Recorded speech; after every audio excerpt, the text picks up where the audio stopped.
years ago at the same archaeological site. If you look at the exhibit that's outside very carefully, you might find my photograph in there, but I'm ashamed, I almost didn't recognize it. I think it's kind of funny, actually. The site, of course, is the city of Sardis in modern Turkey, which, as you know, is the subject of Professor Vann's talk tonight. It's very good to have him here.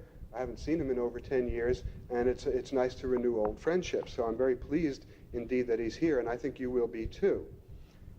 Many of you are familiar with Sardis, perhaps for many reasons. I know some of you have been in my classes, have had it thrust upon you.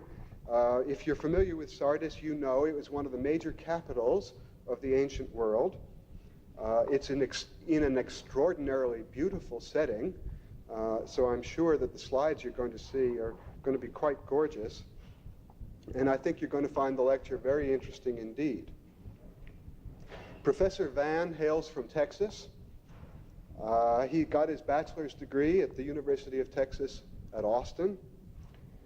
He studied after that at the American School of Classical Studies in Athens and at the American Academy in Rome, which are really the places to be if you're interested in Greek and Roman architecture.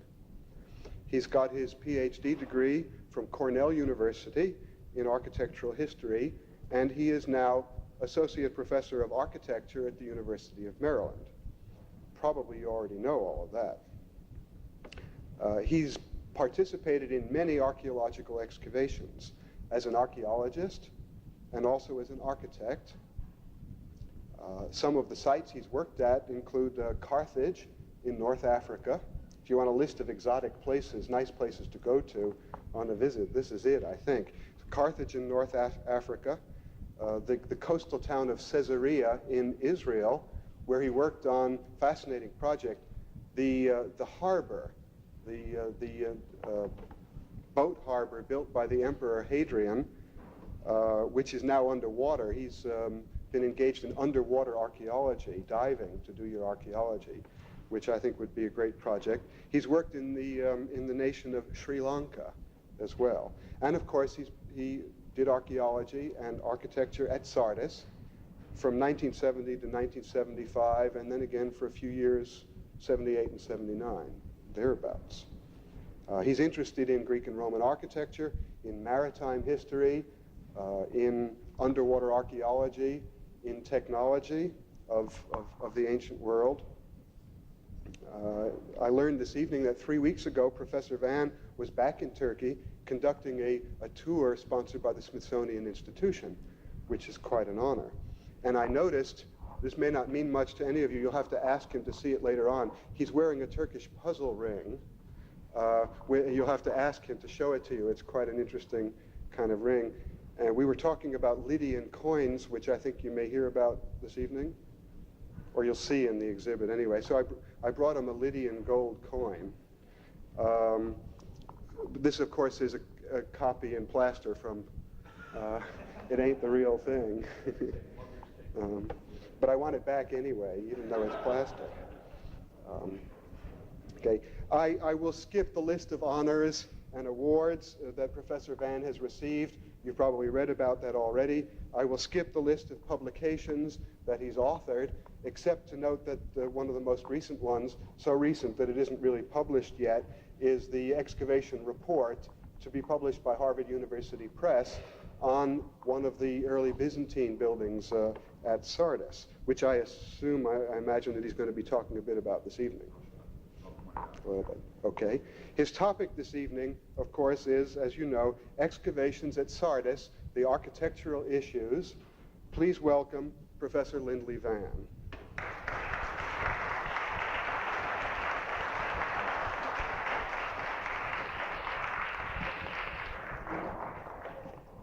Is that high enough? Can you hear me? Okay. Well, thank you, Andy. It's a pleasure to come to Ball State. It's always a pleasure to speak about Sardis.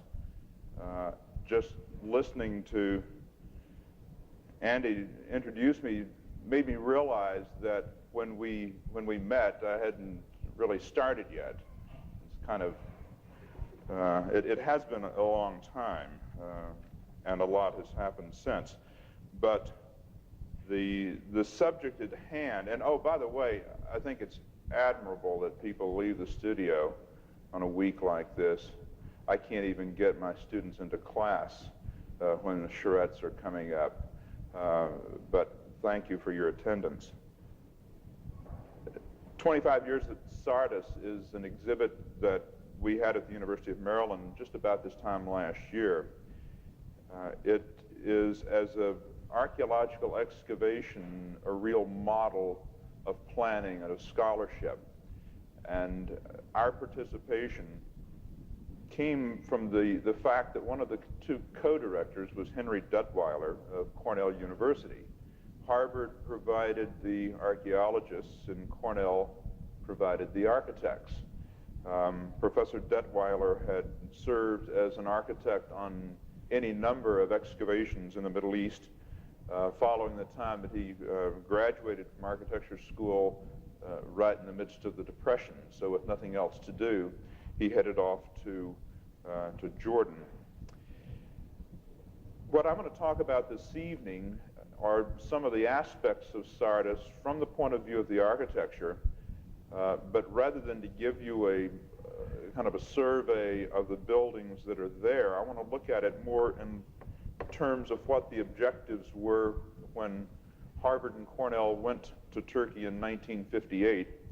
No matter what the research program would be on an excavation, no matter how much you read and prepare yourself to go out and work on a site, you can be assured that what you are going to find is going to be somewhat different. There are going to be many failures from the point of view of what you wanted to find, and there'll be many surprises that will change your schedule over the numerous summers, and you'll find yourself digging in areas and for architectural remains that are quite different from what one expected. Okay, if we can have the lights off.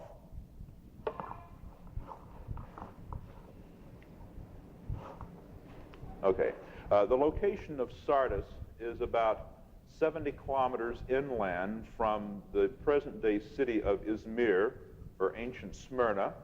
And you can see in detail here on this side the location of Izmir, the Hermus River, the location of Sardis, and Mount Tmolus. Western Turkey is a series of river valleys falling down from the interior to the Mediterranean. So they go in an east-west line, and they are set between rather high ridges of mountains, Mount Tmolus being the one just south of Sardis, another range here on the other side of this very rich valley of the Hermus River.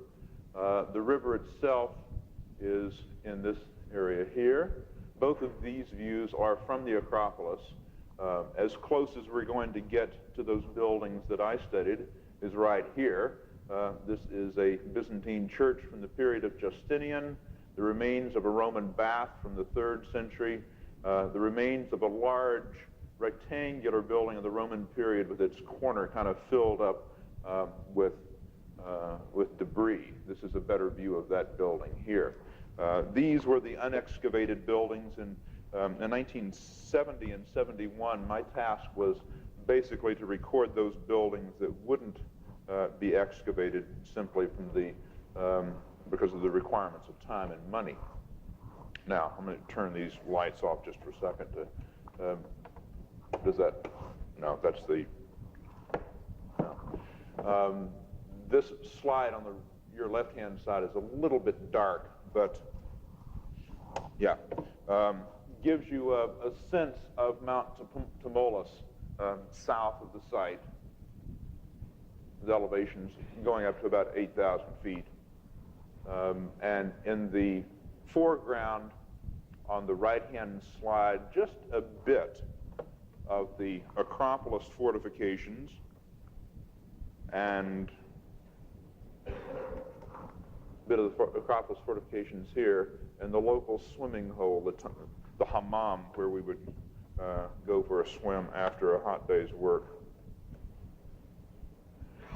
The city itself was set up on this acropolis, this outcropping of bedrock just north of the Tmolus Range. And it's famous in antiquity because of the Lydians, because of their strong fortifications of this city. It's obviously difficult terrain that's recorded in Herodotus.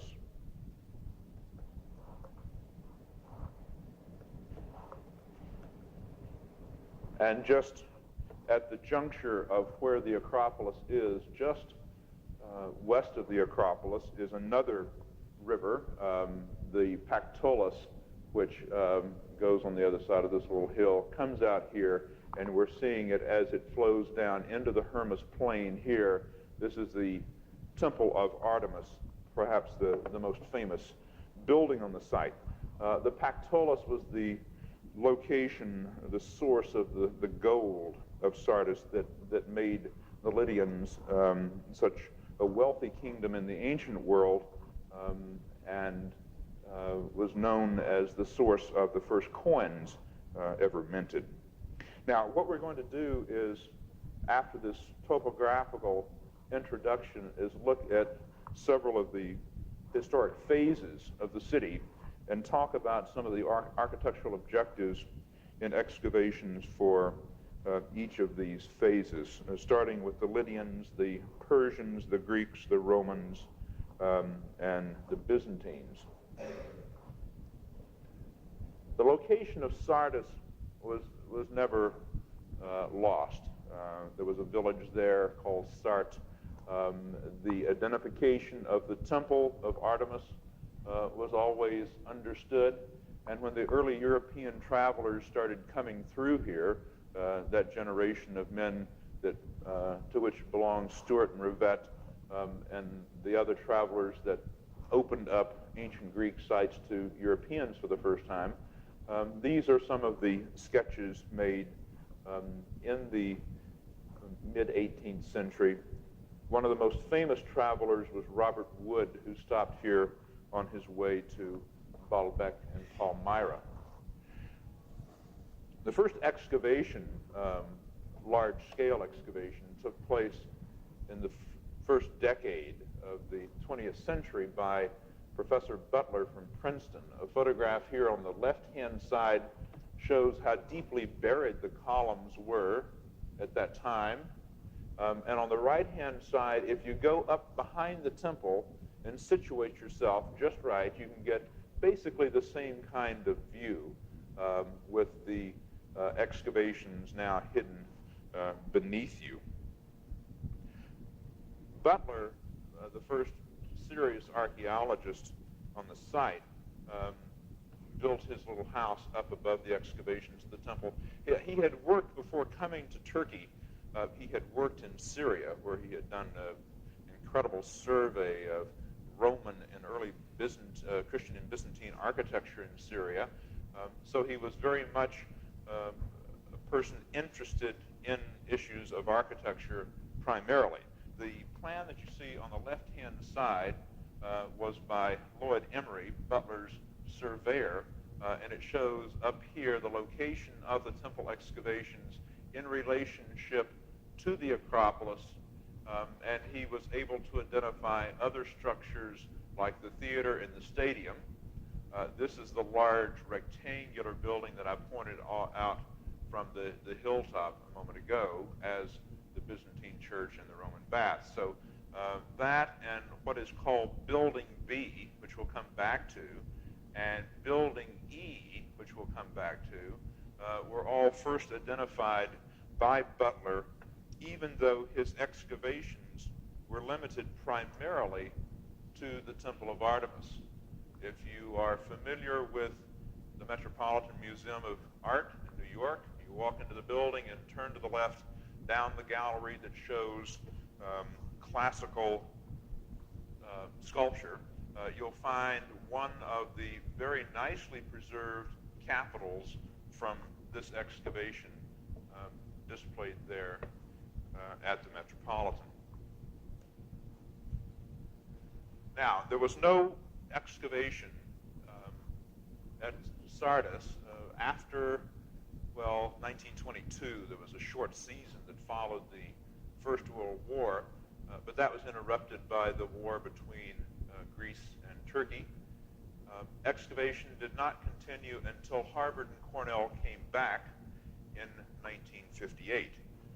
Professor Hanfman here on the left-hand side. The other individual is the project manager, Ken Fraser from New Zealand. The camp headquarters was built as an installation that would in the future become a local museum and repository for all the finds excavated. This is the location of the Temple of Artemis, so that during those summers of excavation it became tradition in the night of the full moon to come over to the Temple of Artemis for the full moon party. When we decided that once a month was not enough, we would have a party of the new moon and go over when there was absolutely no light. There were also cocktail parties up on the Acropolis, which were best at sunset, but that meant that you had to climb all the way down after dark. We did a couple of those. Later, we transferred the site of these full moon banquets down to the Roman bath, but that was after it was rebuilt. We'll see that in just a second. This is the location of the Pactolus and the Acropolis, of course, here. Now, one of the objectives that Professor Hanfman had when he came to Sardis, his background is interesting. He was born in Russia, left after his family left after the revolution. He went to Germany, where he received a PhD in classical archaeology, but his family had to leave there as well in the early 30s with the rise of the Nazi Party. He couldn't get a job in the States, but he got another graduate assistantship, so he went back for a second PhD at the Johns Hopkins University. He worked primarily in Etruscan material, and the historical origins of the Etruscans in antiquity were identified here with the Lydians, and so he was interested coming to Turkey and studying the Lydians in order to understand more about the Etruscans. So Sardis, as capital of the Lydian Empire from about the 8th century BC down to 547, when it fell to the Persians, was a period of extreme interest.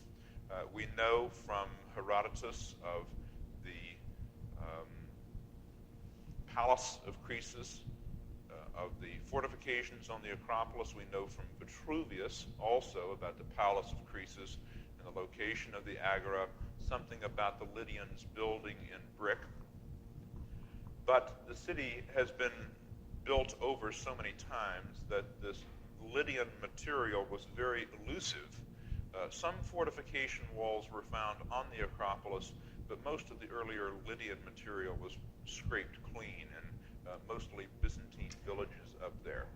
But one of the really spectacular monuments of Sardis is located 5 or 6 miles out to the northwest, just on a limestone ridge overlooking Lake Gyges, are a series of monumental tombs. There's one just off the edge here. There are 3 of these, plus literally hundreds of smaller tumuli. The area is called Ben-Tepe, 1,000 mounds, although aerial photographs will only reveal several hundred. These were the burial mounds of the kings of Lydia. The largest in their base diameter are about the same size, that is, in terms of their base area, as the Great Pyramids of Egypt. They were earth mounds with burial chambers inside. One of the Prussian diplomats in Smyrna in the 19th century did some exploratory work in one of these 3 mounds and basically followed and mapped out the various tunnels that had been buried in antiquity when grave robbers came into this small chamber. So one of these had already been entered. We went back and redrew part of that same drawing. This is not the chamber. This chamber is deeply buried. You don't have bright sunlight, but this is the kind of large, rather plain stone ashlar construction that these tomb chambers consists of. Now, like I said, there were 3 of these, so we went to the middle one, the tomb that was associated with Gyges, another one of the Lydian kings, and dug into a hillside slot where one would assume other robber tunnels had been located, and in fact located one of those tunnels, and with a group of coal miners from the Black Sea coast of Turkey, trained them as archaeologists and put them to work and set them into this tumulus. Here we have a cutaway drawing of this large mound, and the base diameter is something in the neighborhood of 700 feet, and this is our tunnel going in. What we found was an inner row of ashlar blocks, a stone retaining wall. The mound was of earth, but around the lower edge was a stone retaining wall to help it keep its shape. Now, what's happening here is very much like what happened in Zoser's tomb at the stepped pyramid in Saqqara. He ruled so long that he had more time and simply doubled the size or quadrupled the size of his tomb. So Gyges had a perfectly good tomb of about that size and decided to make it incredibly larger. What we did find and trace was that stone wall, but there was never a burial chamber found, and that has to be chalked up as one of the disappointments and one of the failures of the research. Over here on the left-hand side is Croesus, the last of the Lydian kings, who was defeated by the Persians, and he's getting ready to be put to the torch there. Evidently he was not, well, according to the stories, whichever one you want to believe, he was either burned on that pyre or said something very intelligent and witty and was immediately hired as a retainer at the Persian court and went back to Susa. But whatever happened to Croesus is one thing. What happened to Sardis we do know. In the 540s, the Persians, who had come out of the middle of nowhere over here and defeated the Babylonians, the Assyrians, the Egyptians, and everyone else in that area, came as far as Sardis and eventually defeated all of the Greek cities over here on the west coast. The royal road connected Susa, the capital in Persia, with Sardis, which was the western capital of the Lydian Empire. Now, at this period in the history of architecture, you have a group of people coming out of a nomadic environment almost, the Persians, without a monumental tradition in architecture, and are, among other people, take Lydians back to Persia to help build sites like Persepolis. So we knew something about Lydian architecture from that reference.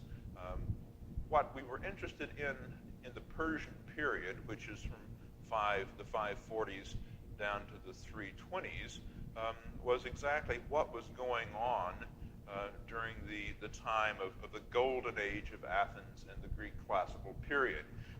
There is very little that can be pointed to at Sardis in terms of the Persian period. Once again, one of the reasons is the number of times that the city has been destroyed and rebuilt. But one monument that in fact had been located by Butler, and the remains of it seen here after they were cleaned up again on the right-hand side, and its location is here on a hillside just overlooking the Pactolus. One of the few things that we can say we added to an understanding of Persian architecture at Sardis is that it was not a small building on a three-stepped base like this Persian tomb at Pasargadae, but from the numerous other blocks that were found further down the hill where they had fallen into the Pactolus bed, it was much more of a pyramidal form.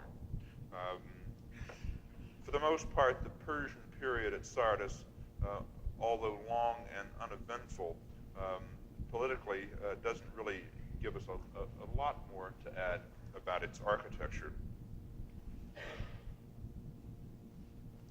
Alexander the Great came through in the 320s, and like many places that he liberated for the Greeks, so to speak, he stopped to make offers of building temples. He climbed the Acropolis at Sardis and vowed to build a temple. That one has not been located. The city at this point starts to take on a Greek personality. It gets its first theater. And the monument that we were most interested in was going back to look at that Temple of Artemis to see if we couldn't answer some problems that were still a bit uncertain. Now, there are a couple of temples in nearby cities. This is obviously Ephesus. The remains of one column been re-erected by the Austrian excavators on the site, on the celebration of their centennial of excavation. This was one of the 7 wonders of the world, and it belongs to the 6th century BC, an archaic, giant, Ionic temple. Another very impressive monument from the same west coast of Turkey is a similar giant Ionic temple at Didyma, a fascinating building, so large, in fact, that it remained hypaethral, open to the sky with a cella with no roof. Both of these buildings, although and likewise another on the island of Samos, were built in the 6th century BC, destroyed and rebuilt in the 3rd century BC. But they were rebuilt along the exact same lines as their earlier 6th century format. Now, what we had in Sardis, rather odd building. This plan, if you're familiar with it, has a very unconventional western end, which is incorrect. But the overall proportions of the building and its similarity with Ephesus and Samos and Didyma led everyone to suppose that although this was a Hellenistic building, you could clearly date it from the architectural carving in the capitals. Everyone suspected that there was an archaic building beneath it following the same model. But in fact, excavations beneath the Temple of Artemis have proven in a positive way that this was not an earlier building with a later phase, but this was an example of a Hellenistic building that consciously was designed in an archaizing motif. That the way to build a large temple like this was to make it look like those archaic temples from the other cities.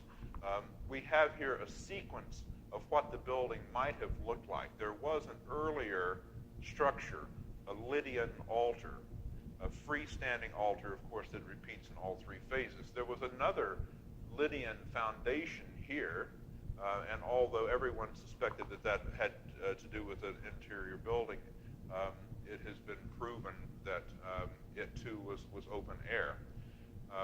They saved the Lydian altar and built the cella of the building. This is an example where it's quite clear that the building was built from the cella outward, although most Greek temples were built from the colonnade inward. It was never finished, badly destroyed in an earthquake in 17 AD. But even in its final phase, only these columns shown in black ever stood to their full height. And in fact, only foundations were built along the flanks, and the foundations were not even built in some of the other areas. So this drawing is not at all unlike what it would have looked like in its final phase, with a pronaos that is unfinished, the cella itself with a separate roof, and although colonnades added on the back side, and foundations for others put into place, never ever completed. So we count a fuller understanding of the Temple of Artemis as one of the objectives that was a success. Likewise, if we went further, looking at this rubble, it was not really understood well in the earlier phases, but now it's quite clear as being Roman concrete added in between the freestanding columns of earlier, the freestanding foundations of earlier columns. One of the repairs made by the Romans after the earthquake of 17.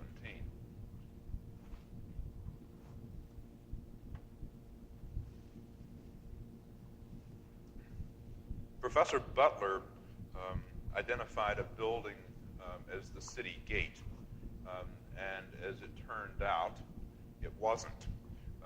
It's one of the problems of getting these identifications and getting them published.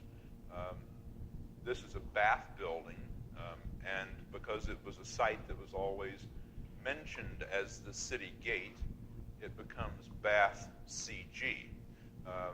That's really about all you can say about the clever way the building was named. The building is interesting in a number of respects. First of all, it is another of the kind of unfinished projects, because we ran into groundwater almost immediately and simply unable to finish excavating the building.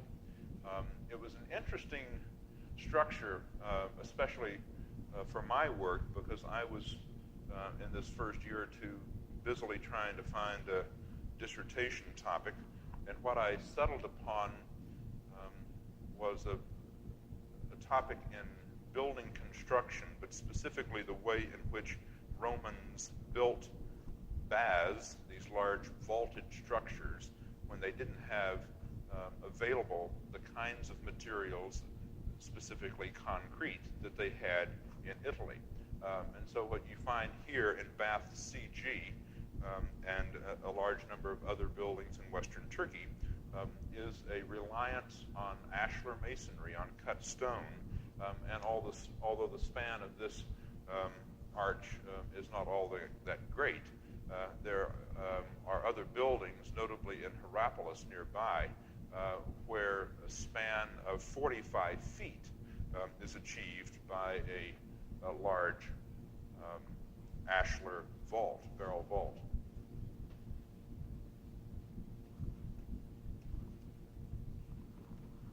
This is a plan of that bath in Hierapolis, and very interesting is this room right here, which you find compared to a similar room in Sardis. The bold outline is that of the Hierapolis room, and the other is what there is in Sardis. It's very clear that whoever built Bath CG knew exactly what the bath in Hierapolis looked like, and although some dimensions have been changed, I think it most certainly was a clear model. When large building projects like this were being carried out, local architects generally did have the help of architects from the governor's staff, and these projects did have to have at least financial approval by the local governor. Now, I pointed out on the map of Butler, Building B. This was a large mass of concrete, brick-faced concrete and intervening ashlar piers just north of the main highway, and this was the very first place that excavation started in 1958. The building, because it had brick facing to the concrete, which is of course what one expects for a Roman building in this area, it still was confused for centuries with the Palace of Croesus, simply because it was a large building and because Vitruvius had talked about the importance of brick for Lydian architecture. But even when excavation started in 58, it was quite clear that this was a major Roman bath, and even at the point when they didn't realize that City Gate was in fact a Roman bath, So excavations start at Building B.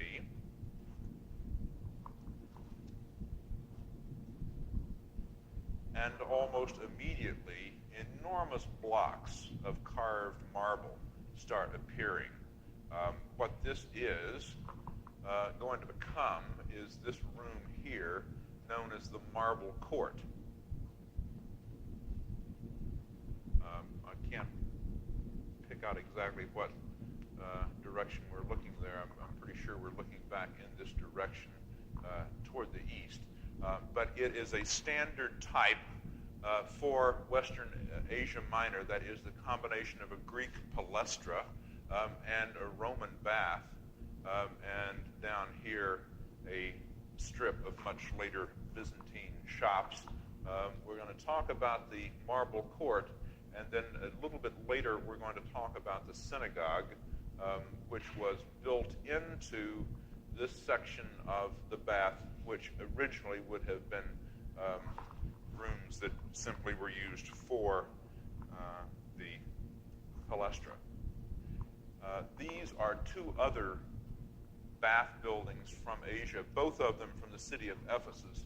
And what it shows is that same kind of combination of a palestra, and in this case, the Vedius baths from Ephesus, exactly the same kind of room. Here at the harbor baths, these rooms were set up on a cross axis. Now, a friend of ours, Fikret Yayula, a Turkish architect who was at this time, I guess when you first knew him, probably in the Turkish Air Force. He came back and took a PhD at Harvard and now teaches at Santa Barbara. But he started working with this building, and in fact, just in the last couple of months, his final publication has come out from the Harvard Press. This particular room is not one that belongs in the regular pattern of rooms that you would expect to find in a Roman bath. It's not the apoditeria where you change clothes. It's not one of the hot, medium temperature, or cold rooms that you go through, but it is an ornamental hall decorated heavily with architectural arrangement around the interior, and dedicated to the Roman emperor. It was called the Kaisersaal, at least in modern literature. So what happened at Sardis was the realization that we had not only found another one, but we had found one that had collapsed and most of the parts were still there. And so after careful cataloging, classification of all of these separate marble blocks, laying them out orderly, and started putting them back together. The reconstruction project of the Marble Court started in the middle 60s and was over, I guess, by about 72. You'll see some of the drawings, I believe, out here in the display. Scaffolding going up. Wherever modern or wherever ancient material was not preserved, modern material had to be added. So here are some ionic column bases going into place. The columns are of yellow, spirally fluted marble. The structural core of the new column will have rough concrete with plenty of rebar in it. But the outer coating of this will be in a finer concrete that will have mixed with it the powder of this yellow marble, so that the color comes out very close to that of the original. You'll be able to see some of this in the final shots I have of this sequence. Here is, slightly out of focus, a craftsman working on a new ionic capital. Here's the volute, and here is a egg and dart frieze across the front. Another original piece all wrapped up and getting ready to be raised into position. Here is some of that modern replacement. It's been toned down in color somewhat since then. Original pieces were pinned together. Of course, these kind of metal attachments are never visible in the final product, and they would be covered with additional material. By the way, the foreman on this job, the only experience he had in a major reconstruction to the point was taking down a minaret stone by stone and putting it back together. One of the really exciting things about this marble court restoration was that it was carried out entirely by the local villagers, and over a period of a decade, for the villagers to see this thing going up was a source of immense pride, not to say a lot of guaranteed summer income. Where necessary, casts were made of blocks and new ones poured. The inscription was recut and painted in the way in which ancient inscriptions would be pointed out in red paint. This slide on the right-hand side is just about what it looked like when I arrived there in '70. This is Andrew Ramage from Cornell in the process of painting in that inscription. I showed this same slide on that Smithsonian tour. This was a sailing ship that was going through the Aegean, and Bud, the piano player, popped up and said, "Well, I know him. He was on board giving lectures a month ago."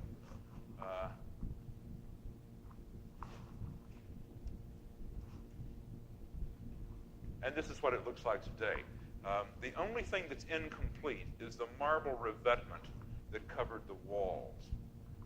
Everything else is original. You move up closer to the columns and you can pick out the subtle changes between what is original yellow marble and what is now fluted replacement concrete. Where you don't have the flutes, the change of materials is more obvious. The construction sequence here is very easy to understand. You have ashlar piers in points of stress at the corners and opposite doorways. These are joined by brick arches, and then above that, concrete rubble walls with intervening bands of brick, pardon me. And the final product, as it looked about 1971 before the Palestra was cleared out. So the idea in excavating this bath was to try to come up with the plan of the entire complex, which you saw in the first slide.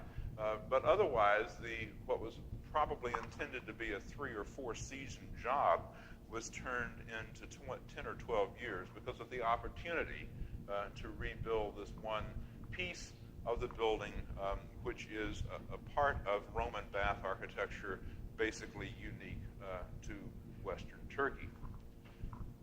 The next part will be the discovery of the synagogue down here, and that came about. I'm absolutely the wrong person to be talking about the synagogue at Ball State because this is Andy's building. But you can imagine the surprise of understanding that an enormous synagogue, and this is the largest one found from the ancient world, was built in a Roman bath complex.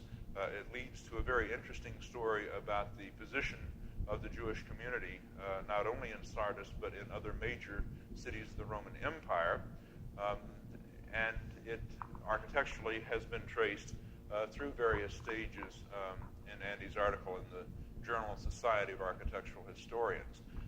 But to come up with the first discoveries of menorahs and then later inscriptions in the pavement that prove beyond a doubt that this was a synagogue was quite a surprise. These are early views before the restoration started. This is looking back toward the main entrance, and the small shrines that you'll see in just a moment are not there yet.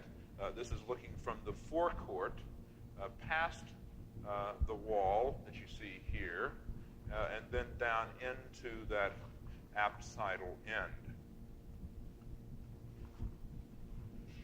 The forecourt here, the two shrines, the back of the entry wall, and the apse here. This is exactly what was going on in 1970 when I arrived. I remember going down to the site really the first day, not knowing what in the world I was going to be doing. But thankfully, Andy was there and got me to work. We were digging out here just outside the western porch. Inside, mosaics were being removed. We were digging beneath the mosaics to find those small bits of datable material like coins that can tell you when these mosaics are set down. Concrete slabs poured back, and then mosaics set back into place with that restoration project that has also been completed. Views of the forecourt.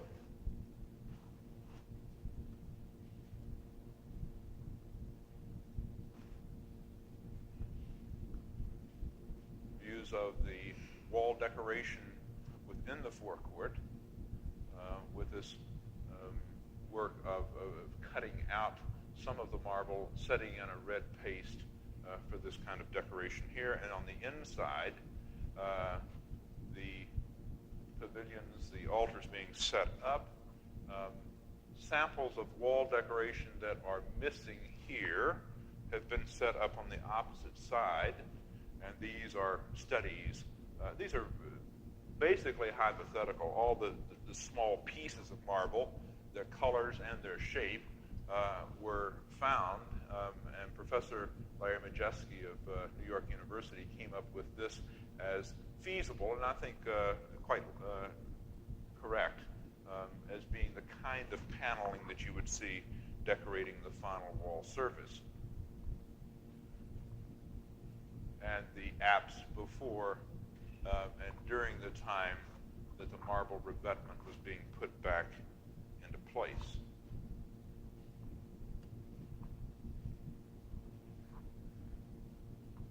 Now, the history of Sardis between the Roman and the Byzantine periods is a little bit difficult to trace.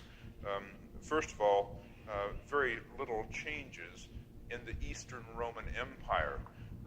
The capital is moved by Constantine from Rome to Byzantium, and the city is renamed in his honor, Constantinople. Other than that, nothing really changes overnight. Gradually, Greek replaces Latin as the language of the empire. Christianity replaces pagan religions, but life remains with great continuity in this part of the world. The Christian period remains until the Persian invasions. This is the early 7th century, and almost immediately after the Persians invade, the Arabs come through. There was a period for the next several hundred years when parts of Turkey vacillated back and forth between Turkish control and Byzantine control. Constantinople was not taken by the Turks finally until 1453. And so for a while, the borders went back and forth. There was an interesting phase in Byzantine history. In 1204, some of the good Christians from Europe decided to head off on yet another crusade.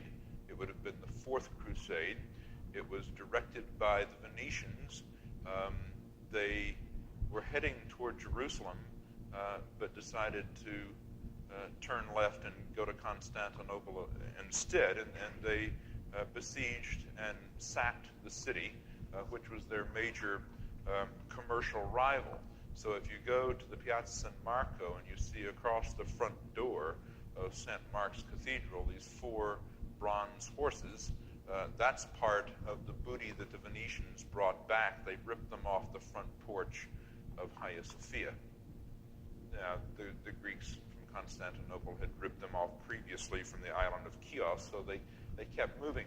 But in 1204, the Latin Romans, as Europeans were known in the Byzantine world, took Constantinople.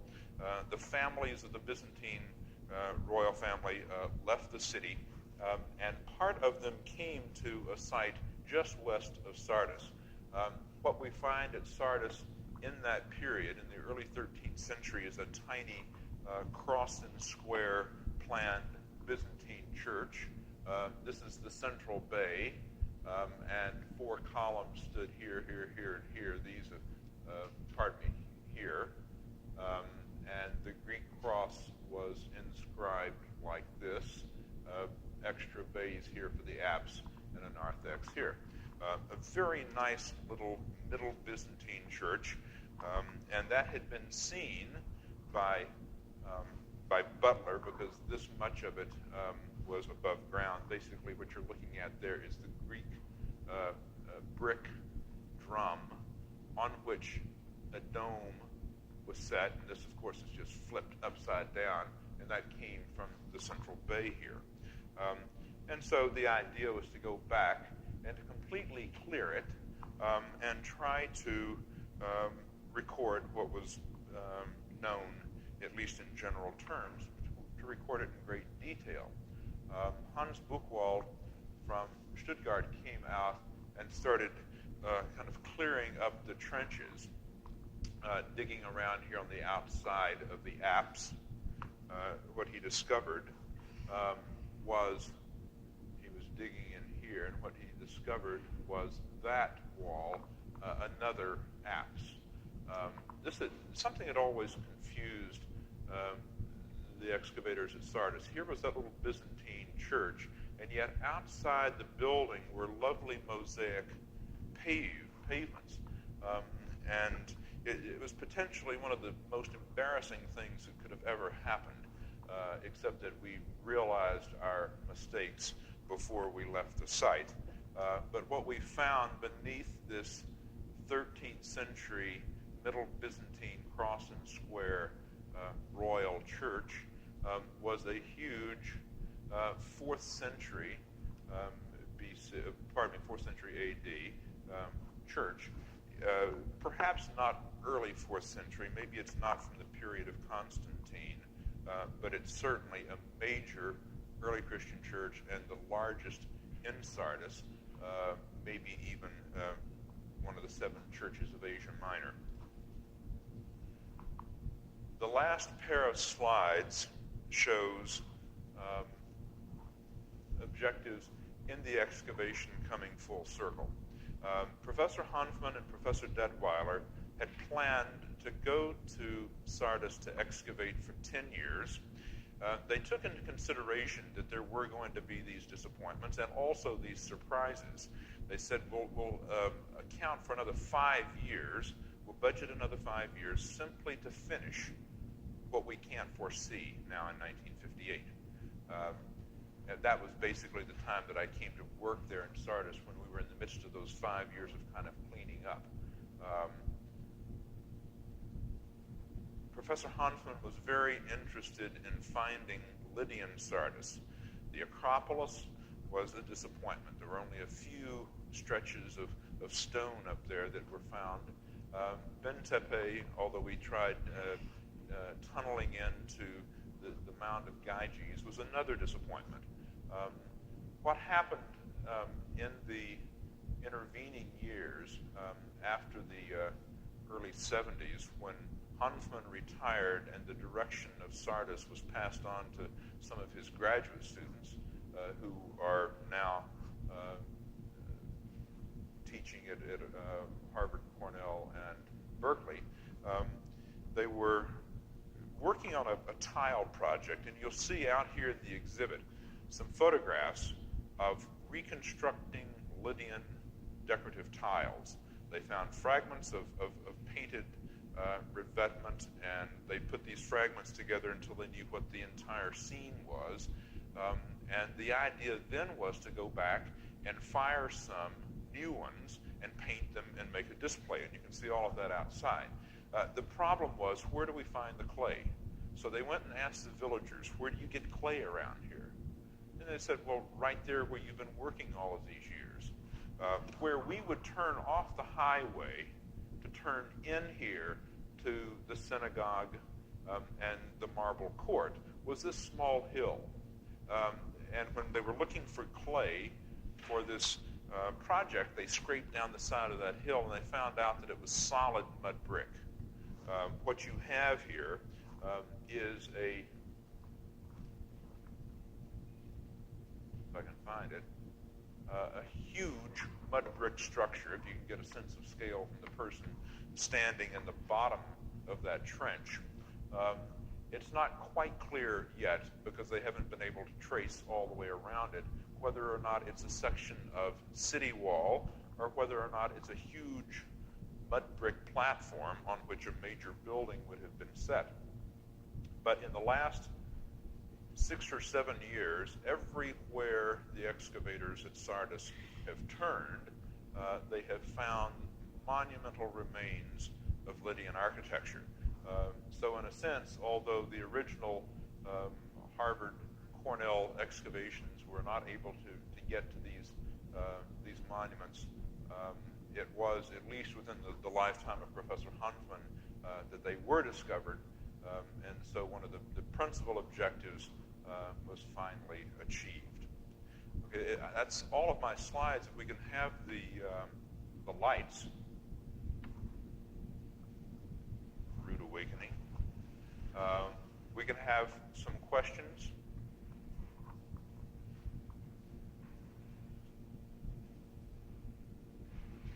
Or we can adjourn across the way. One question came up. I'll ask one. Someone asked dinner about finding, we talked about coins. Someone asked about how often do you find coins? How often do you find coins?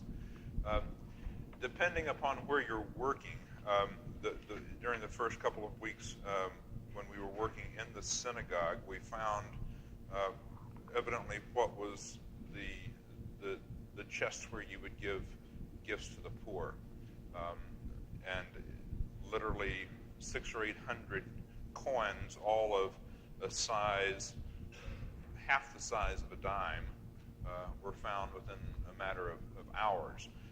But those are really not the important ones, I guess. What you're really looking for is that datable coin that's found in the foundation of a wall or beneath a mosaic floor or something like that, that can tell you something about when the building was constructed or when a building was repaired or went through a different phase. Another thing that we found there in the synagogue, if you notice this series of plans showing how the synagogue went through one phase and another. At one point, there were a series of piers built in the synagogue.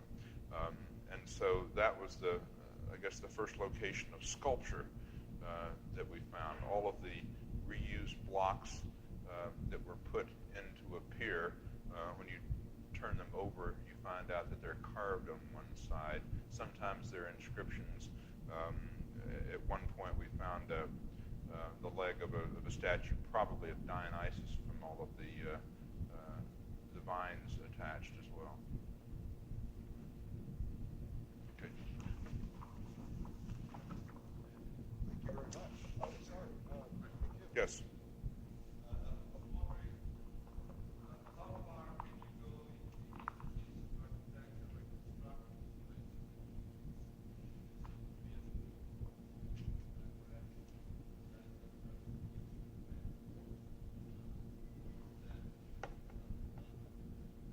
There are, although reconstructing the marble court seemed to be rather straightforward, until we started reconstructing it, there were several misconceptions that we had about what its plan was. The first plan of that court was one in which on the cross axis there was a huge niche, which would have been the location of the statue of the emperor.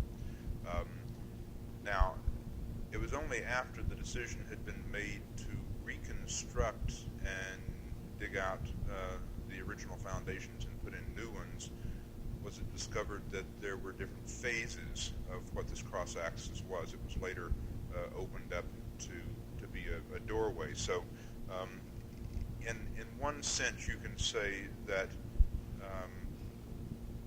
although that could have been thoroughly excavated without a decision to reconstruct, the decision to reconstruct did lead to additional excavation. Another problem that came up during that reconstruction project was whether or not the structure was roofed. And that is still a hotly debated issue. And it was only one that was brought out. It was not solved, but the question was raised once reconstruction started. As a rule, I'm not in favor of reconstruction. It's simply too expensive.